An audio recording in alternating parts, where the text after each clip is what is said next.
Bu, ah, nawani kos tadi bocah cilik belum? Nawan.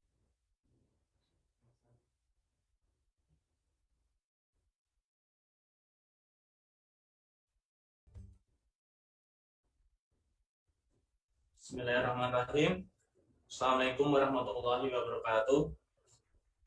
Asyhadu an la ilaha illallah wa asyhadu anna Muhammadar Rasulullah. Allahumma shalli ala sayyidina Muhammad wa ala ali sayyidina Muhammad. Alhamdulillah kita panjatkan pada Allah Subhanahu wa taala yang senantiasa memberikan kita nikmat iman, nikmat Islam, nikmat sehat sehingga kita masih bisa melaksanakan ibadah puasa dan melaksanakan kajian online pada sore hari ini. Salawat serta salam tak lupa kita aturkan pada junjungan kita Nabi Muhammad Sallallahu Alaihi Wasallam yang senantiasa kita nantikan syafaatnya di yaumul kiamat kelak. Amin. Alhamdulillah untuk sore hari ini kita akan dibersamai oleh guru kita, beliau Habib Muhammad bin Husain Al-Habsyi dari Solo, dan alhamdulillah sudah bersama kita di Zoom aplikasi. Assalamualaikum, Habib.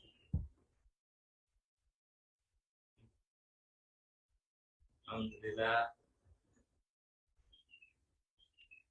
Untuk tema pada sore hari ini yaitu tafsir surat Al-Qadr. Tafsir surat Al-Qadr. Nah, kepada beliau Habib Muhammad Al-Habsyi.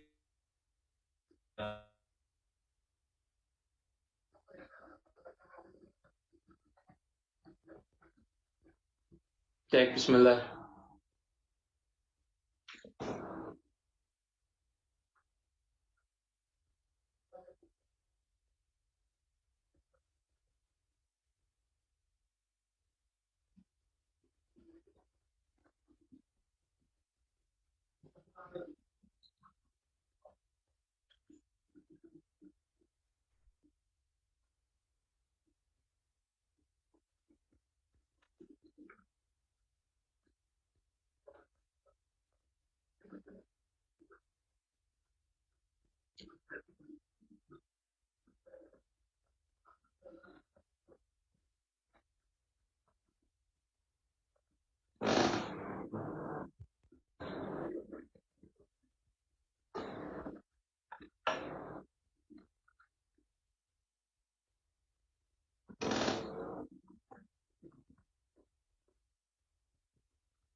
Ya, Bib.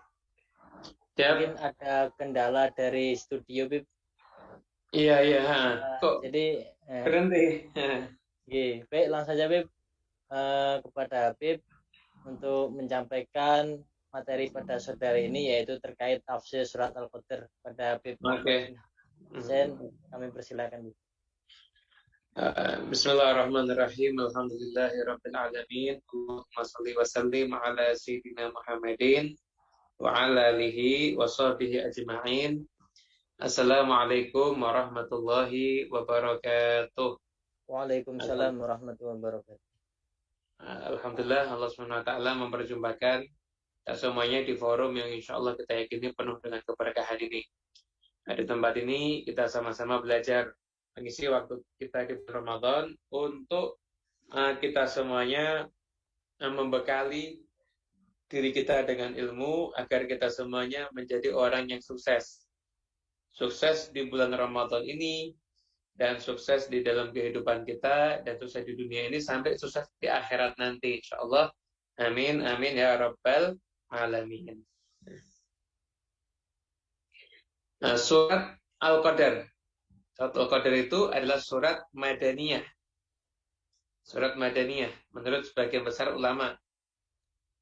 Nah, dikatakan surat Al-Qadr ini adalah surat yang di situ menceritakan tentang malam Lailatul Qadar. Ini tidak perlu pakai malam Lailatul Qadar karena Lailatul itu sudah malam. Ya, Lailatul Qadar. Tapi karena kita ya kebiasaan ngomong malam Lailatul Qadar ya akhirnya begitu.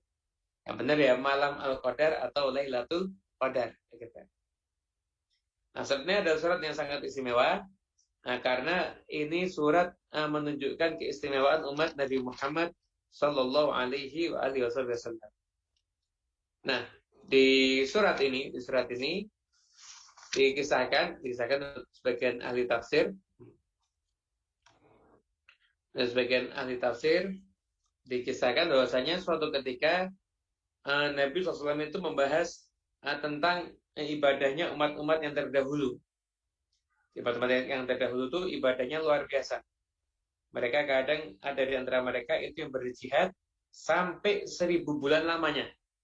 Bagi itu sampai 1000 bulan lamanya mereka berjihad fisabilillah. Gitu. Nah, kemudian ketika itu maka Rasulullah SAW itu ingin agar umatnya itu mendapatkan hal yang sama. Agar umatnya mendapatkan hal yang sama. Maka akhirnya turunlah surat Al-Qadar ini. Nanzalnahu fi lailatul qadar. Kita akan bahas. Nah, sebelum saya mulai, teman-teman, suara saya bisa kedengaran jelas. Ini disiarkan di Facebook juga apa enggak ini? Bib, disiarkan di Facebook. Alhamdulillah suara jelas, Bib. Nah, Masjid Pama Al-Barokah ya? Masjid Pama Al-Barokah. Ini juga disiarkan di radio Bahana FM, Bib. Oke. Siap. Ini saya bantu share juga ya di Facebook saya. Ya, agar dakwahnya bisa semakin yang menikmati semakin banyak. Jadi pahala kita juga semakin besar insyaallah ya. Amin. Semakin besar insyaallah. Sekarang sebelum saya baca tafsirnya, saya sekarang mau menceritakan terlebih dahulu tentang sejarahnya Al-Qur'an. Sejarahnya Al-Qur'an gimana? Ini diturunkan Al-Quran itu seperti apa? Sebelum kita baca Inna Anzalnahu ya. Baca Inna Anzalnahu. Nanti kita akan terangkan Inna Anzalnahu. Nanti kalau Anda sudah dengar ini, maka Anda nanti membahas Inna Anzalnahu itu gampang-gampang saja. Gampang-gampang saja. Nah, sekarang kita semuanya itu punya kitab suci, yaitu Al-Quran.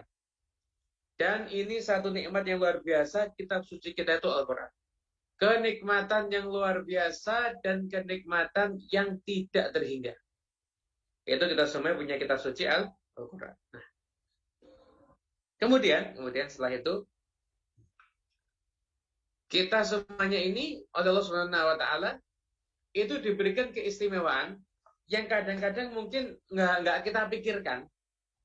Yaitu kalau kita lihat Nabi Musa alaihissalam itu mukjizatnya tongkat.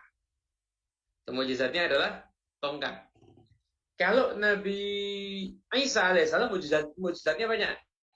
Menghidupkan orang mati, bisa menyembuhkan orang tuli, bisu, buta, itu bisa dilakukan semuanya oleh Nabi Isa alaihissalam. Bahkan menghidupkan orang mati loh, bisa. Menyembuhkan orang lumpuh, bisa. Hebatnya Nabi Isa itu luar biasa. Bahkan sampai itu pernah ada satu kisah, Nabi Isa itu pernah ditanya, Nabi Isa, kamu yang nggak bisa apa sih? Apa-apa kok bisa semuanya itu? Ya nggak bisa sebenarnya apa? Bagi seorang Nabi Isa itu apa sih yang nggak bisa? Maka ketika itu Nabi Isa menjawab, ada yang nggak bisa. Yaitu saya kalau disuruh memintarkan orang bodoh yang merasa dirinya pintar. Itu repot itu. Ya, memintarkan orang bodoh yang tidak tahu diri kalau dia itu bodoh. Begitu. Itu repot itu. Seperti itu. Nah Nabi Isa itu angkat tangan. Wah, apalagi Ustadz Habib Yai. Harus suruh ketemu sama menjelaskan sama orang bodoh, tapi dia nggak tahu loh dirinya bodoh, itu kan tugas yang beratnya luar biasa itu. Tugas yang beratnya luar biasa. Nabi Isa mujizatnya banyak, kitab sucinya beda lagi Injil. Nabi Daud mujizatnya banyak, kitab sucinya Zabur.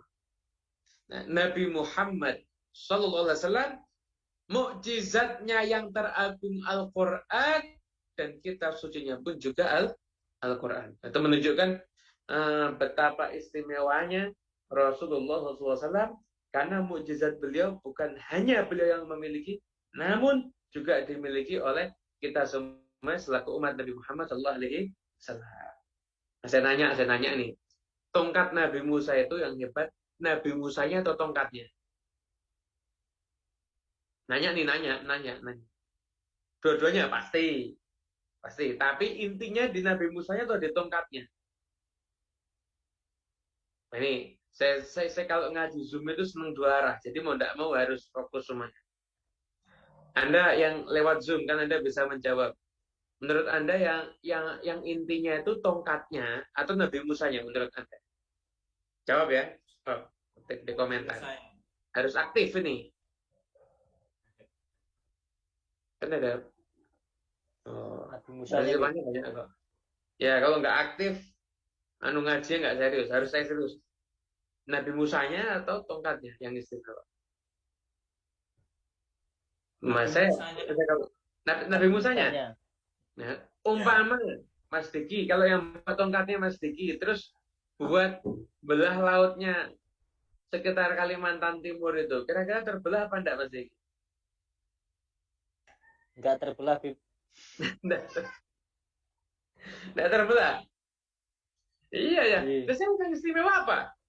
Nah, tongkatnya apa? Nabi Musanya.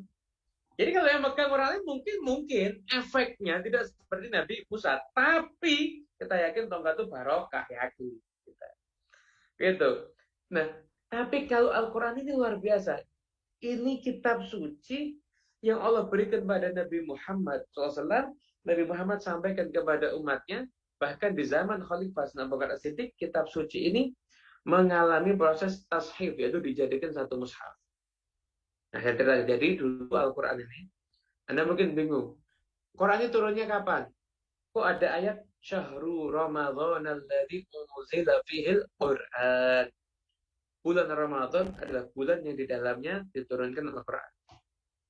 Kemudian, riwayatnya inna anzalnahu fi lailatul qadar.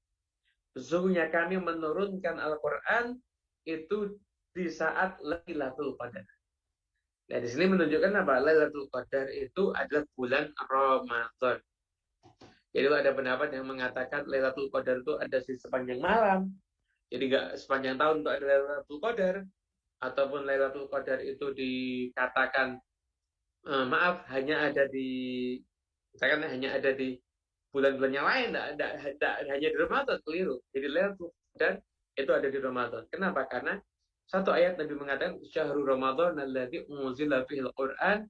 Ayat yang satunya lagi Nabi Muhammad SAW beliau bersabda Nabi Allah Taala berfirman di ayat yang lainnya, maaf, inna anzalnahu fi lailatul qadar. Jadi bulan Ramadan itu bulannya, Lailatul Qadar itu malamnya. Berarti Lailatul Qadar itu ada di dalam bulan Ramadan. Nah, Anda mungkin bingung.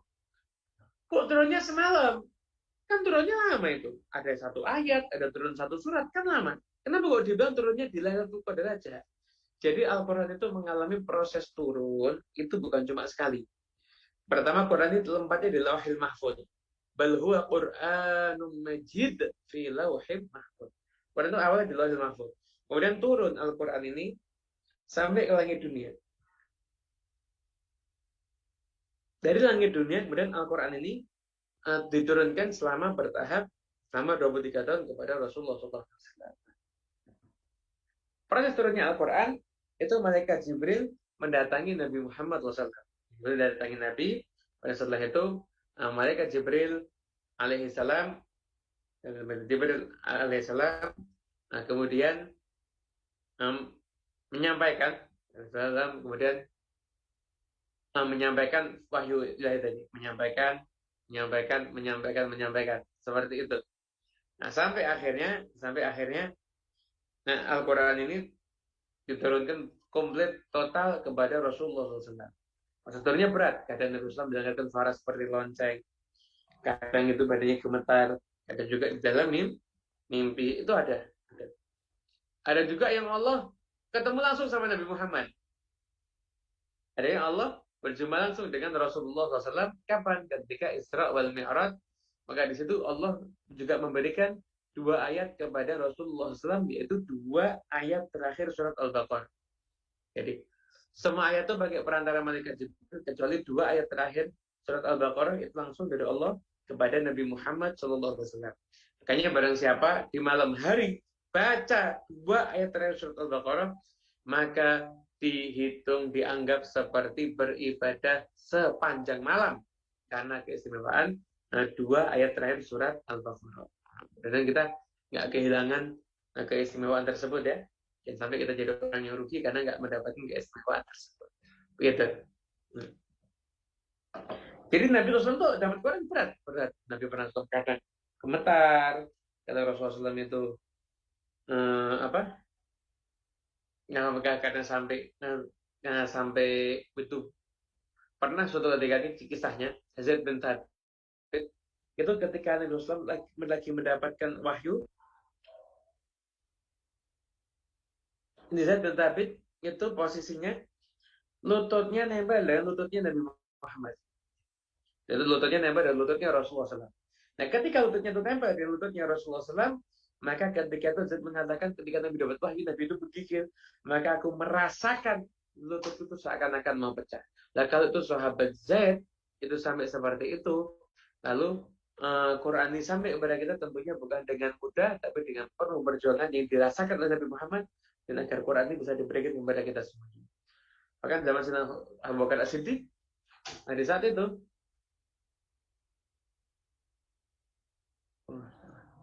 fotonya, kita siapa? Jadi kemudian di saat itu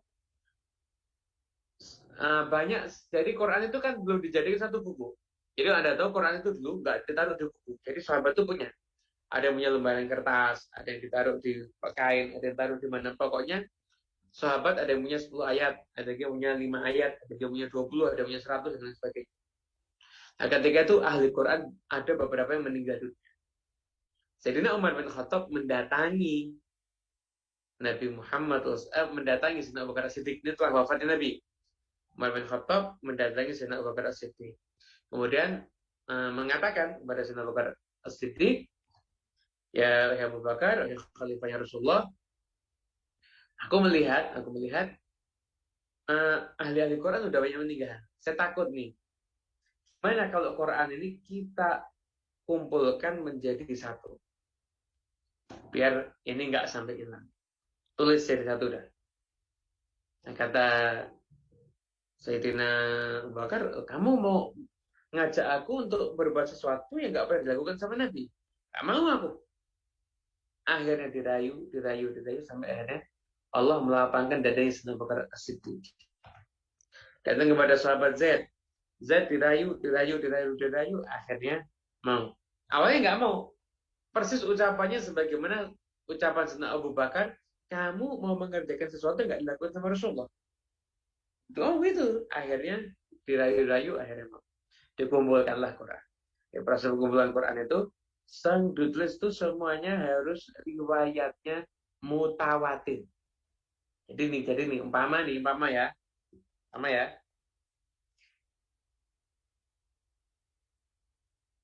Saya ini adalah panitia pengumpulan Quran. Umpama nih.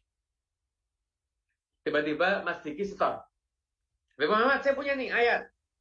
Oke. Enggak langsung saya tulis ayatnya dari Mas Diki itu. Nah, saya akan lihat, ada nggak orang lain yang punya ayat ini? Kalau orang lain itu nggak ada yang punya ayat ini, kan bisa jadi, maaf, jadi Mas Diki jangan buat sendiri. Enggak. Jadi kalau ada yang store ayat, nanti kita akan kumpulkan. Oh, sana punya. Bayangin ya. Mas Diki punya satu ayat. Tiba-tiba ada orang di Solo, saya nggak kenal sama orangnya, saya tahu orangnya nggak kenal sama Mas Diki. Mas Diki juga nggak kenal sama dia, tiba-tiba punya ayat yang sama dengan Mas Diki misalkan. Oh, berarti ini memang firman ilahi. Kenapa? Karena nggak mungkin sepakat untuk masuk ke satu. Nanti yang berikutnya masukkan lagi, seperti itu terus. Nah, itulah proses daripada Al-Quran ini disusun sampai zaman Sayyidina Utsman. Dan selain yang mushaf dibakar sampai akhirnya dinamakan mushaf yang disebut mushaf Utsmani. Nah, sampai di sini saya bisa dipahami ya. Proses untuk mengumpulkan Quran itu nggak mudah itu. Kita ini sekarang tinggal baca aja kok nggak mau. Problemnya di situ. Kita ini tinggal baca, kenapa kok kita nggak mau? Padahal itu mukjizat nih. Mukjizat ada di rumah kita, yaitu adalah ayat suci Al-Quran. Nah,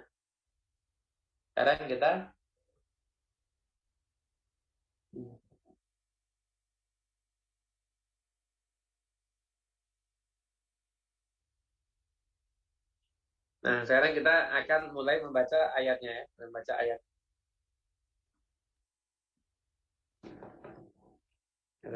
Teman-teman yang menyaksikan masih bergabung kan? Saya baca ayatnya. Bismillahirrahmanirrahim. Inna anzalnahu fi lailatul qadr. Inna anzalnahu. Ay Al-Quran. Kami menurunkan Al-Quran jumlatan wahidatan min Lauhil Mahfuz ila sama'i dunya. Allah Ta'ala, ini tafsir Jalalain yang saya baca.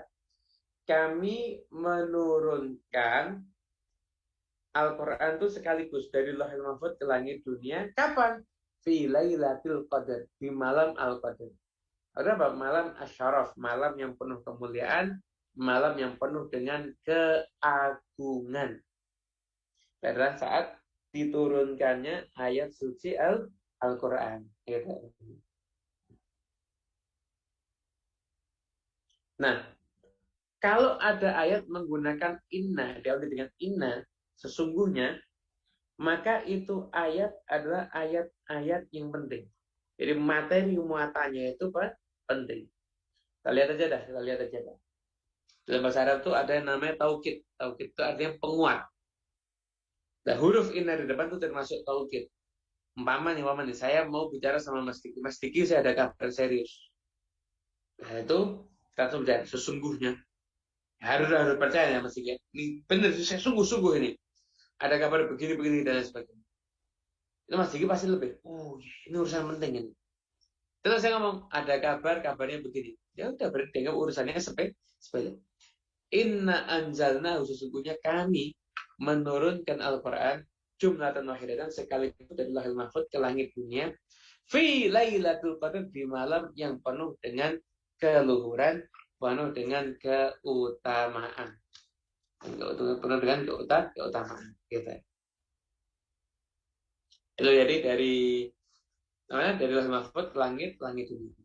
Kemudian setelah itu mereka Jibril datang kepada Rasulullah SAW terus menerus selama 23 tahun. 23 tahun.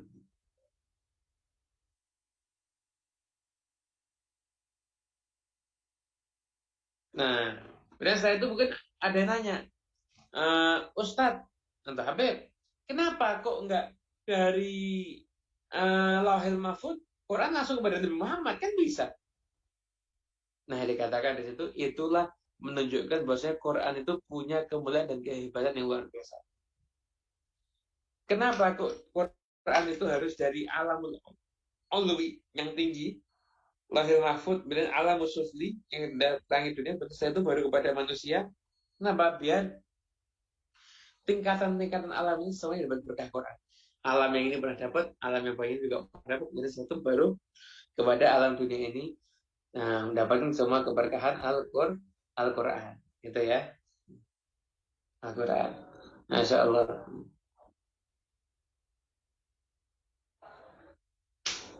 Nah, diturunkannya itu bertahap. Kenapa nggak satu Quran sekaligus? Datang pada diri Nabi Muhammad, dan Nabi Muhammad langsung ngapal. Bisa. Jadi Allah itu mampu aja menurunkan Quran sekaligus pada Rasulullah SAW, itu mampu aja Allah SWT. Namun Allah nggak mau. Kenapa? Allah tuh ingin turunnya Quran itu sesuai dengan kasus yang ada. Ada nanya tentang haid, maka turun ayat yas'alunaka 'anil mahid. Begitu. Jadi ada yas'alunaka, nanti ketika ada sahabat lagi nanya tentang masalah, turun ayatnya, turun jawabannya dan lain sebagainya. Begitu. Kenapa? Karena biar Quran itu proses turunnya itu dramatis. Jadi bertahap, ada kasus terjawab dengan Quran, kasus terjawab dengan Quran. Gitu. Itu hikmahnya kenapa kok Quran itu nggak langsung dari Lauhil Mahfuz kepada Nabi Muhammad SAW sekaligus. Gitu ya.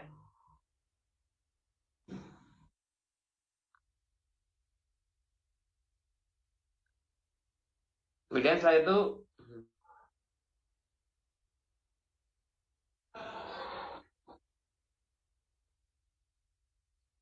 Ya, kemudian setelah itu begini. Hmm. Jadi Lailatul Qadar, apa makna Lailatul Qadar? Lailah itu malam. Al-Qadar itu maknanya asyaraf, keagungan. Kemudian satu azim, itu maksudnya adalah keluhuran, kehebatan dan lain sebagainya. Dan sebagian mengatakan Lailatul Qadar itu adalah malam dibuatnya catatan nasib hamba-hambanya Allah Subhanahu wa taala, sehingga banyak orang beribadah di malam Lailatul Qadar untuk mendapatkan perubahan nasib yang lebih bagus. Gitu. Yang selanjutnya, wa ma adraka ma Lailatul Qadar. Apakah engkau mengetahuinya? Apa yang kau ketahui ya Muhammad daripada Lailatul Qadar? Gitu. Wa ta'zimul li sya'ni wa ta'jibun.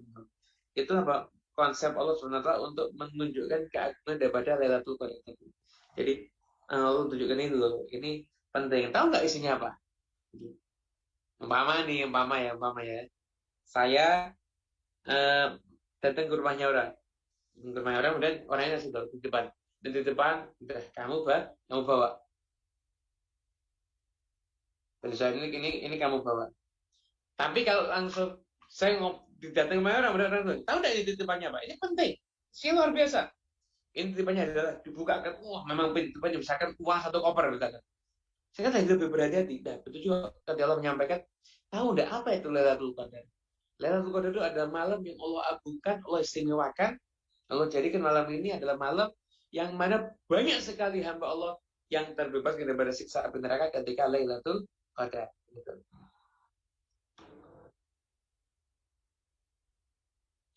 Dan satu, Lailatul Qadari khairun min alfi syahr. Lailatul Qadar itu lebih baik, bukan sama ya, lebih baik daripada 1000 bulan. Daripada 1000 bulan. Kasih contoh ya. Yang 1000 bulan itu berarti berapa malam ya? 30.000 malam. Berarti ya kan? Katakanlah 1 bulan 30 hari, kemudian bantu 1 bulan 30 hari, kemudian setelah itu dalam 30 hari berarti ada 30 malam. Ini 1000 bulan berarti ada 30.000 malam. Ada 30.000 malam. 30.000 malam. Gitu. Malam keberapa? Oh, enggak tahu. Masuk khususnya untuk umat Nabi Muhammad SAW. Dimana suatu ketika Nabi SAW itu keluar mau menyampaikan tentang Lailatul Qadar. Ternyata di masjid itu ternyata akhirnya di situ ada orang yang lagi berdebat. Ada orang yang lagi berdebat. Nah, karena perdebatan orang ini, tiba-tiba Nabi Muhammad SAW akhirnya dibantu oleh Allah Subhanahu Wa Taala.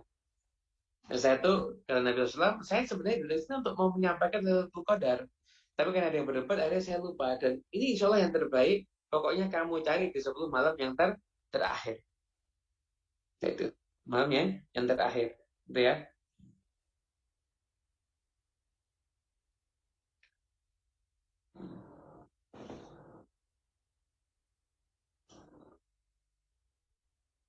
Kemudian setelah itu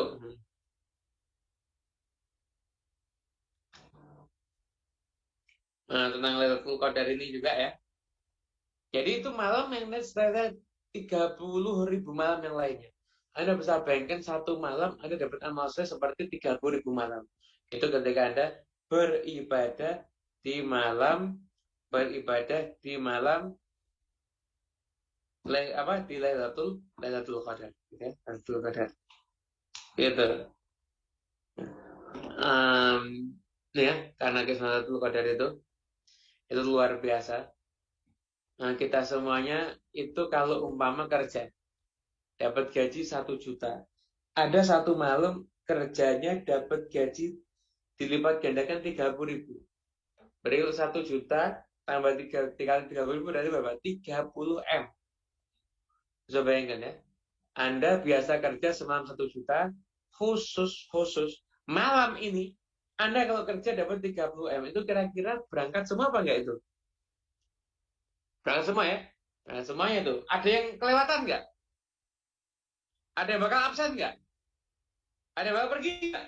Nggak ada. Kenapa? Ini satu malam nilainya 30.000 malam, 1.000 bulan. 83 tahun, 30.000 malam. Anda bisa bayangkan. 30.000 malam. Siapa yang jamin kita hidup ini sampai 30.000 malam dalam kehidupan kita? Nggak ada yang jamin. Tapi, akan tetapi, ini malam ini tersembunyi. Dulu Nabi Islam itu pernah mau menyampaikan, pernah akan menyampaikan, tapi karena ada orang yang berselisih, akhirnya nggak jadi turun. Nah, saya itu pernah mengkaji ada firman Allah Subhanahu Wa Taala yang berkaitan dengan ini. Ada syarah hadis yang berkaitan dengan ini. Nah, dikatakan bahwasanya kenapa kok waktu itu kok Muhammad SAW itu kok dibantu pas sama Allah? Karena pengumuman Lailatul Qadar itu di mana itu rahmat yang luar biasa. Namun perselisihan itu menjadi sebab terhalangnya rahmat Allah Subhanahu wa taala. Makanya kita jangan suka ribut. Jangan suka berselisih. Kenapa? Takutnya rahmat Allah udah mau turun dapat kita, tapi karena kita berselisih akhirnya kita justru nggak mendapatkan rahmatnya Allah Subhanahu wa taala. Gitu ya. Kita nggak mendapatkan rahmatnya Allah Subhanahu wa taala.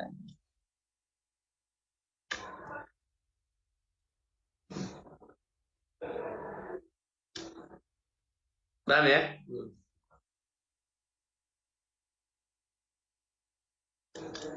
Begitu. Jadi sekarang ini kalau kita pengen dapat Lailatul Qadar, ya kita memang harus harus berjuang kita nih.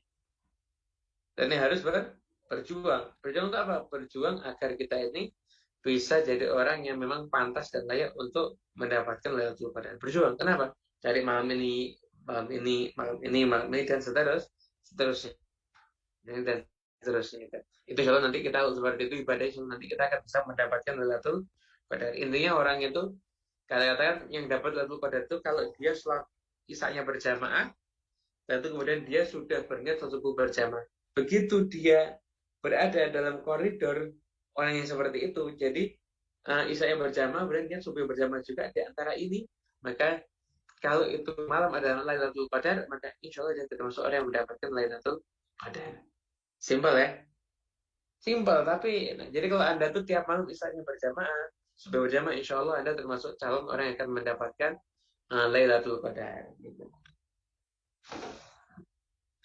Nah, teman-teman yang dimuliakan Allah dimanapun Anda berada, ini adalah prolog yang kita bahas tadi tentang masalah Lailatul Qadar. Nah, sekarang kita lanjut lagi ya. Kita lanjut lagi.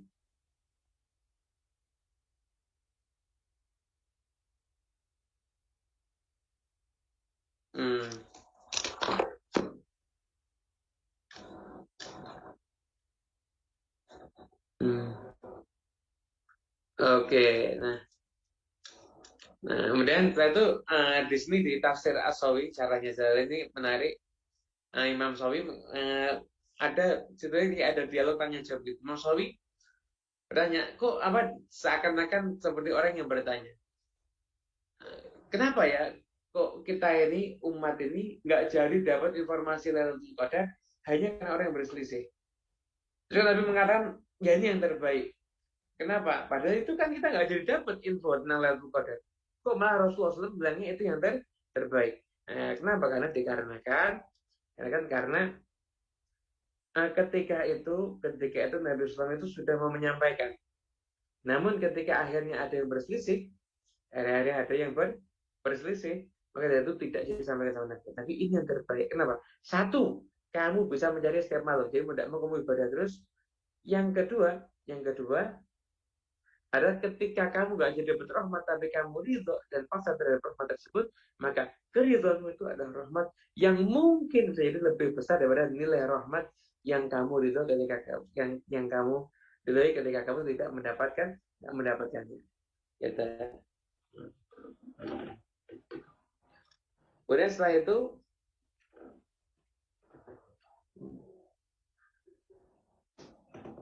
Nah, nah setelah itu para ulama punya itu kita sendiri ya tentang Lailatul Qadar. Tapi insya Allah nanti kita bawakan besok.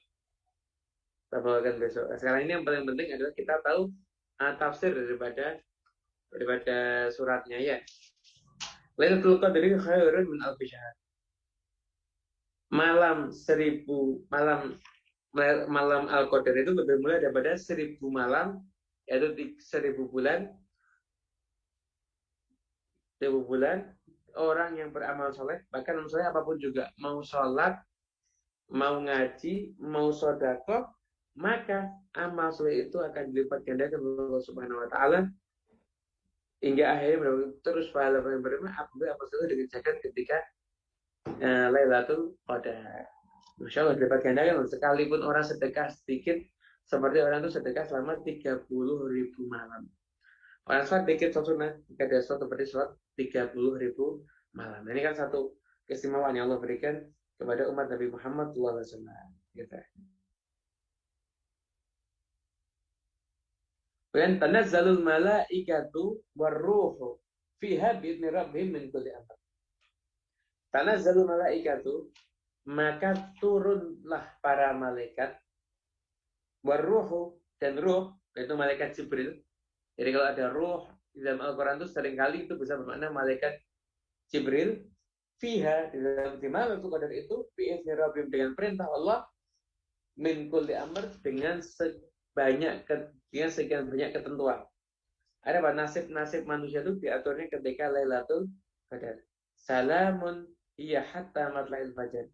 Maka keselamatan selama malam itu masih ada hingga terbit fajar. Gitu. Jadi malaikat itu jadi setelah datang ke bumi, pada satu malaikat itu menguji dengan ucapan salamun hiya hatta matla'il fajar, ungkapan salam dari saya, kemasalan dari saya untuk siapapun yang beribadah di malam Al-Qadar tadi itu. Pada dikatakan Lailatul Qadar itu dikatakan khusus malam itu Allah SWT tidak akan menakdirkan musibah-musibah akan terjadi, tidak ada. Soalnya yang terjadi di malam itu adalah semuanya merupakan kebaikan. Bahkan kalau kita mungkin belum termasuk orang yang baik, hari itu malam kita tetap dapat mendapat kebaikan. Tapi tentunya kita semua harus jadi orang yang baik ya.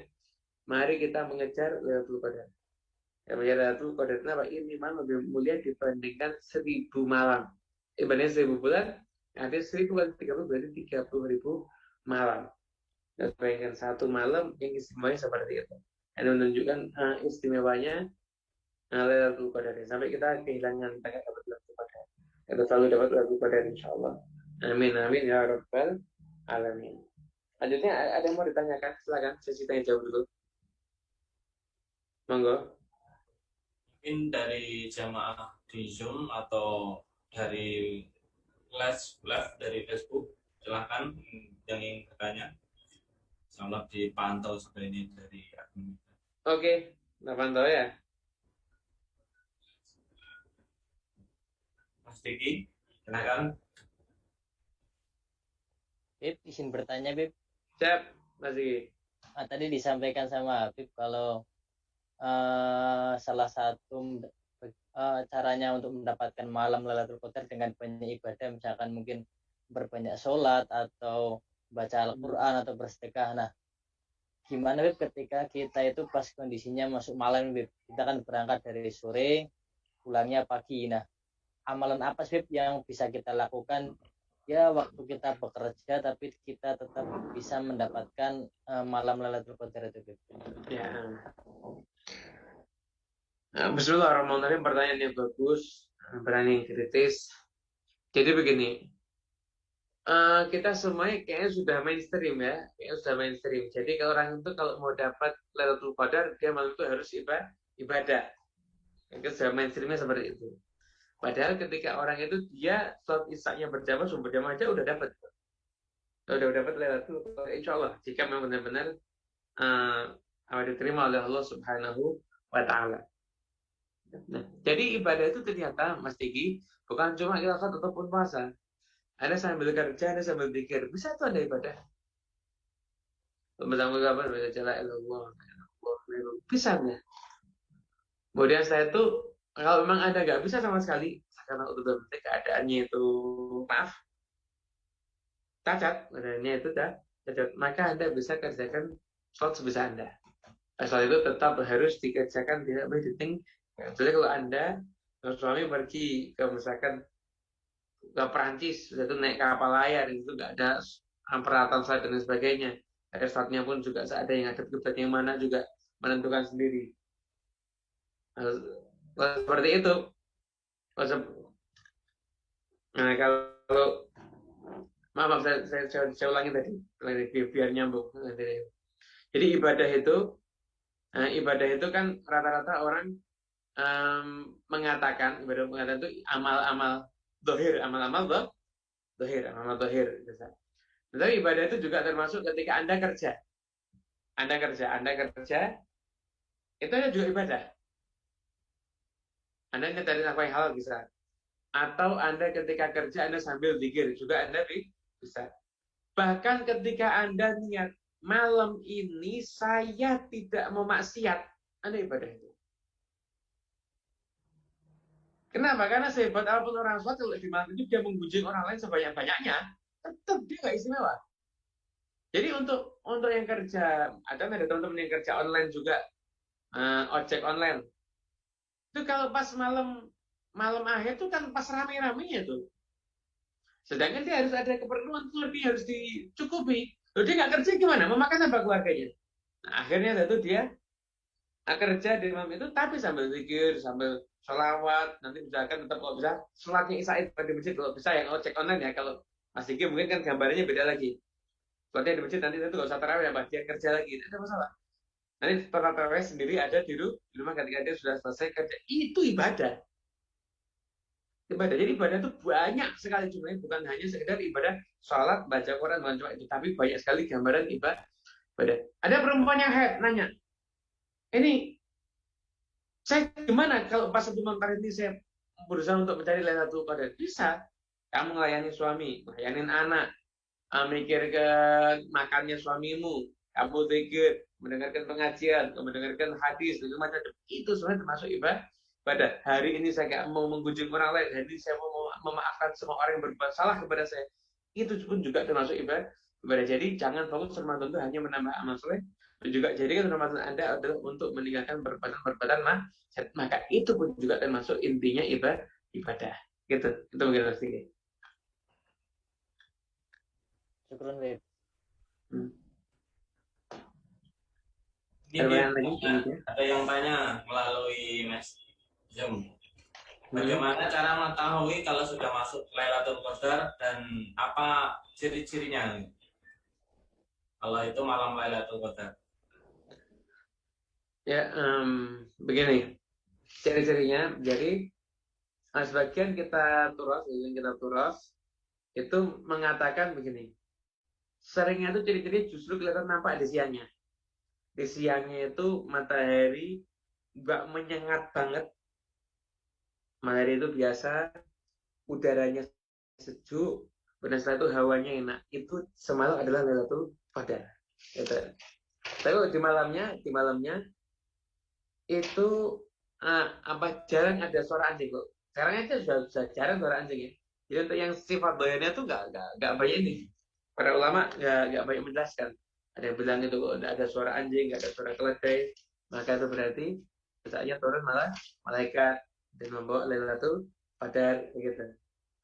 Qadar gitu ya. Sebenarnya saya tuh kalau Lailatul Qadar saya apa yang harus saya lakukan? Ada banyak berdoa.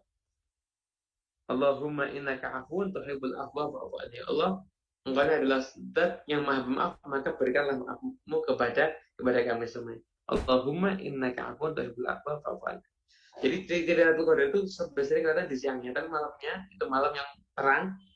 Dan setelah itu nggak banyak suara anjing, nggak banyak suara hewan-hewan buas. Dan setelah itu turun ketenangan. Nah, ketika itu terjadi bisa jadi itu adalah Lailatul Qadar. Gitu mungkin. Jadi fisiknya memang nggak detail ya, karena Nabi Muhammad SAW dia akan suruh nyari di sebelum malam terakhir. Gitu. Nabi juga nggak menyebutkan ciri-cirinya. Jadi dari ulama yang memang sudah berpengalaman untuk urusan Lailatul Qadar gitu mungkin. Monggo ada pertanyaan lagi? Mungkin ada lagi jemaah yang sujud kalau ingin bertanya silakan. Ini Zoom, silakan. Ada pertanyaan?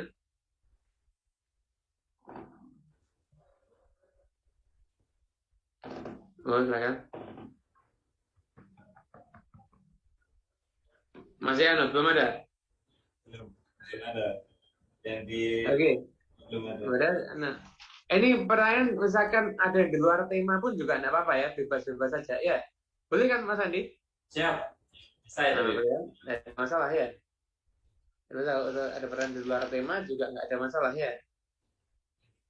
Karena selalu malaikatu waruhu bi'idzni rabbihim min kulli amr. Salamun hiya hatta matla'il fajr. Jadi malaikat itu selalu ngasih salam pada selamat atas sekalian, selamat atas sekalian, selamat atas sekalian gitu. Kemudian kalau Lailatul Qadar apa yang harus kita lakukan? Nah, para ulama ngajari kalau bisa ya kamu ibadah yang banyak. Allahumma innaka afuwwun tuhibbul afwa fa'fu anna. Baca Quran. Utamanya Pak, 2 ayat terakhir Al-Baqarah. Nah, makanya dalam riwayat barang siapa yang baca 2 ayat terakhir Al-Baqarah seperti ibadah sepanjang malam. Kemudian saya itu baca surat idza zulzilatil ardu zilzalaha. Karena kan itu kan idza zulzilatil ardu zilzalaha itu seperti separuh Quran. Setengahnya Al-Quran. Baca surat Al-Kafirun qul ya ayyuhan kafirun. Itu juga seperti seperempatnya Quran gitu. Sepertiga dari baca surat Al-Ikhlas seperti sepertiga Al-Quran gitu. Perbanyak doa, perbanyak ibadah, dan yang penting jaga diri dari perbuatan maksiat agar malam itu ketika Allah memandang hati kita orang yang penuh rahmat, punya niat untuk menempuh jalannya orang yang soleh, maka insya Allah dijadikan kemaksiatan itu dihilangkan dalam kehidupan kita semuanya dan dijadikan semuanya ada dijadikan semangat untuk beramal soleh dan ketaatan. Gitu. Ada lagi yang sudah masuk pertanyaan? Monggo silakan.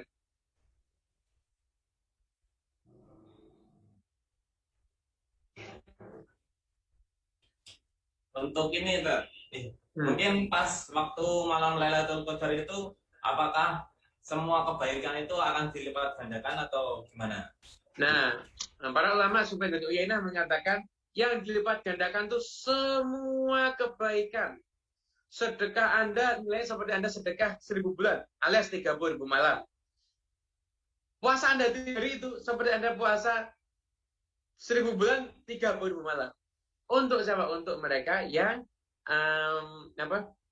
menjalankan amal soleh di malam di Lailatul Qadar tadi. Malam Lailatul Qadar ya. Jadi kalau misalkan kita cari nafkah itu hukumnya wajib agar keluarga saya nggak minta-minta agar keluarga saya bisa hidup layak. Cari nafkah itu nanti Anda juga mendapatkan balasan kebaikan seperti orang yang ibadah mencari nafkah itu tadi ya selama 30.000 tahun alias 1000 malam. Gitu. Ya para ulama kalau sudah masuk Ramadan itu dari 15 ke atas, masya Allah ibadahnya luar biasa. Karena mereka ada waktu buat ngobrol, waktunya hanya diisi untuk mendekati diri kepada Allah Subhanahu wa Ta'ala. Gitu. Itu mungkin.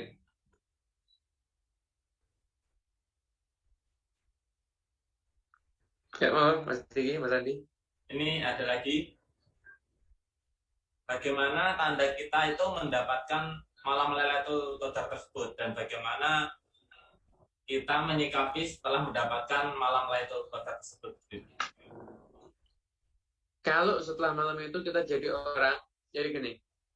Min alamati qabulil hasanati al-hasanatu ba'daha.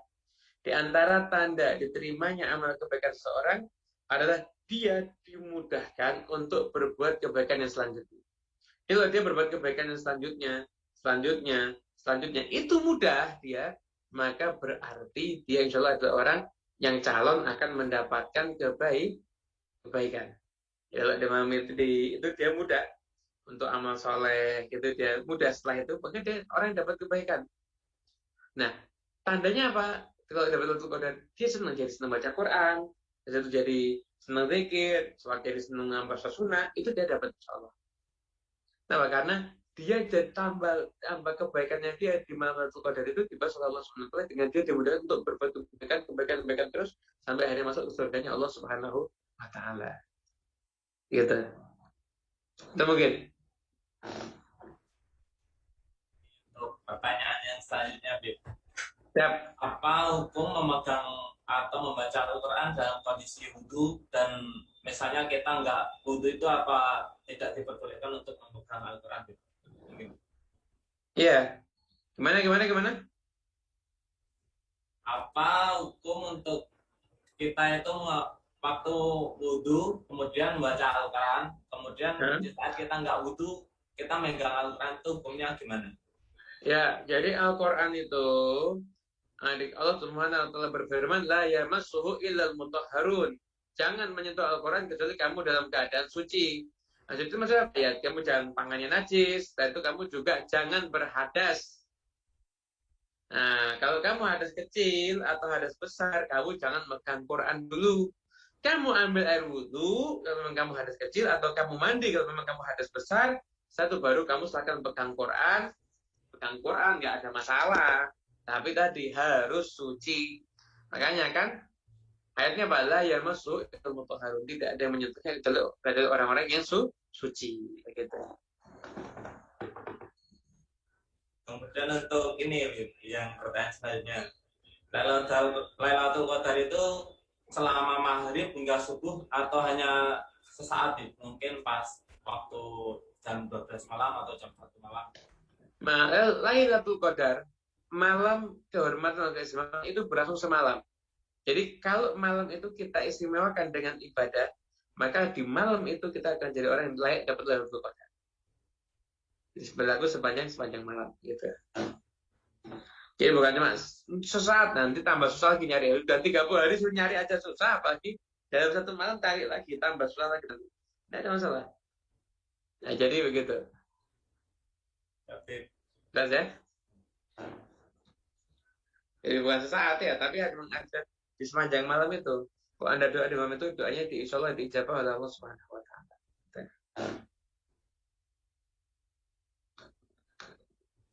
Lagi? Silakan, mungkin dari jamaah yang di Facebook atau yang di Zoom yang ingin bertanya.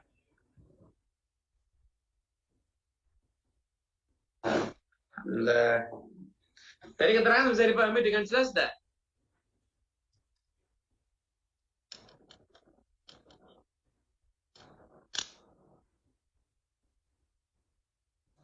Sudah dengan jelas nggak?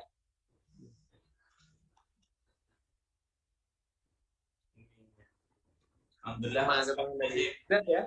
Ya. Nanti besok kan kita masih lanjut lagi. Nanti kita akan carikan dari kitab tafsir yang berbeda nanti.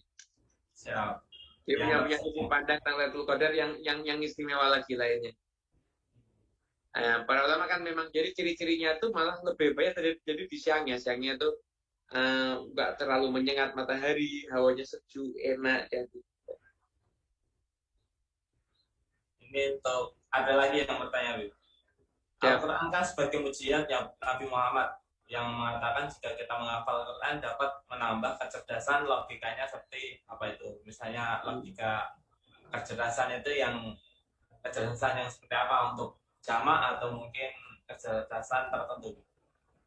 Untuk yang bisa menghafalkan Quran. Ya. Nah, jadi ulama sebagian mengatakan begini ya, konsep para ulama. Jadi Quran itu sebenarnya gampang dihafalkan. Jadi umat dari agama mana yang anak-anak itu bisa ngapalin kitab sucinya? Agama mereka. Ada enggak? Hampir-hampir susah ya, nyari Islam itu hampir-hampir susah. Islam ini anak kecil, itu sekalipun belum paham maknanya apa, tapi bisa ikut menikmati bahkan sebagian apa? Baca ayat suci Al-Quran. Baca ayat suci Al-Quran. Nah, kalau kita pengen hafal gimana? Anda belajar, dan sambil Anda belajar, itu sambil Anda apa? Renungkan terus ya, sampai Anda renungkan terus, insya Allah nanti bisa. Gitu.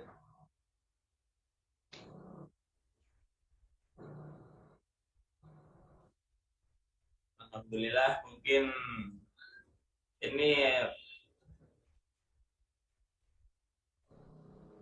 Masih ada lagi atau Iya.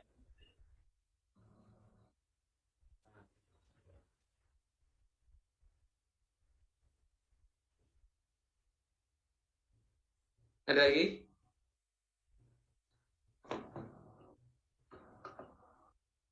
Mungkin lanjut materi dulu, Bib. Siap, siap. Selanjut materi sedikit penutupan ya. Kita baru jam 5 kurang sudah harus ke Zoom yang berikutnya. Mas Andi. Ya. Nah, Ya, jadi Habib. materi saya lanjutkan lagi dari kita. Lagi dari kita. Nah, intinya masih di dalam tentang Lailatul Qadar ini, dalam Lailatul Qadar ini, para ulama itu benar-benar menyambut malam ini dengan istimewa. Malam ini dengan istimewa. Nah, mereka mengisi waktunya mereka dengan ibadah. Mereka mengisi waktunya mereka itu dengan berzikir. Mereka mengisi waktunya mereka itu dengan sekian banyak amal-amal soleh yang lainnya. Itu mereka isi seperti itu. Mereka isi seperti itu. Kemudian setelah itu mereka juga nggak lupa sedekah. Jadi amalnya para ulama ya. Jadi amalnya para ulama ketika Lailatul Qadar. Bisa lagi. Yang pertama membaca doa Allahumma innaka afuwwun tuhibbul afwa fa'fu anna. Setelah itu fokus gimana caranya menegakkan maksiat jangan sampai kesenggol maksiat. Gitu. Yang ketiga mereka amal soleh, tapi amal soleh itu dimix. Jadi semua amal soleh itu mereka lakukan. Yang mereka semua memperbanyak sholat dengan tarawih, witir tadi. Dan mereka juga bersedekah. Dan mereka pun juga membaca ayat suci Al-Quran. Mereka pun juga mencari ilmu. Jadi mereka mendapat pahala yang banyak. Sholatnya nanti seperti sholatnya orang 1000 bulan alias 30.000 malam. Sedekahnya pun juga sama. Menjadis ilmunya pun juga sama. Baca Qurannya pun juga sama. Itu mereka menyiapkan sampai seperti itu. Nyiapkan sampai seperti itu. Gitu. Itu untuk menyambut Lailatul Qadar. Makanya kita semua yuk jangan sampai ketinggalan. Kita nih mau nyambut seperti para ulama yang hebat susah karena kita punya tugas masing-masing. Tapi malam-malam bulan Ramadan itu jangan sampai kita sia-siakan. Artinya setidaknya kita cuma bisa dikir, ya kita dikir. Habib kok saya sampai kepleset maksiat di malam yang saya anggap itu malam istimewa. Mungkin itu Lailatul Qadar. Gimana? Anda istighfar, Anda sesali, Anda tutup dengan perbuatan baik. Misalkan ya, Anda nggak sengaja, Anda maksiat ya, terus Anda nyesel. Tentu Anda tobat, nyesel atau Anda lawan yang perbuatan baik.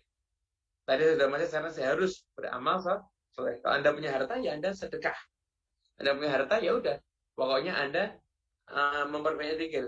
Saya memperbanyak zikir Allah sekian ratus kali zakat. Gitu. Itu amalnya para ulama kalau nyebut Qadar seperti itu. Kemudian insyaallah kita semuanya bisa ketemu lagi di kajian yang berikutnya masih di dalam tafsir Al-Qadar, nanti akan kita cari dari kitab tafsir yang lain. Dan barokah dan manfaat insyaallah. Amin amin ya rabbal alamin. Saya kembalikan lagi ke Mas An. Monggo. Alhamdulillah, terima kasih ya Habib atas tausiahnya. Alhamdulillah. Yang mungkin nanti ada yang bertanya itu mungkin kurang jelas ya, mungkin nanti kita sambung untuk pertemuan selanjutnya masih di tafsir Al-Qadar. Oke. Kajian sore hari ini mungkin kita cukupkan sekian, dan kami dari panitia mohon maaf kalau ada kekurangan dalam penyajiannya. Dan untuk yang terakhir mungkin ditutup dengan doa dipimpin oleh Habib Muhammad, mungkin bisa memimpin doa, mudah-mudahan diberikan semua kebaikan lah, terutama di bulan Ramadan ini. Untuk waktu dan tempat pada kami bismillah. الفاتحة بالقبول المشرع والنفع فينا فكينا يكفرين علينا وإياكم متعرف وأجناكم من السوء ربنا هب لنا من أزواجنا وذرياتنا قرة أعين واجعلنا المتقين إماما ربنا آتنا في الدنيا حسنة وفي الآخرة حسنة وقنا عذاب النار وانصرنا في العالمين بسر الفاتحة. الذين أنعمت عليهم غير المغضوب عليهم آمين آمين يا رب العالمين.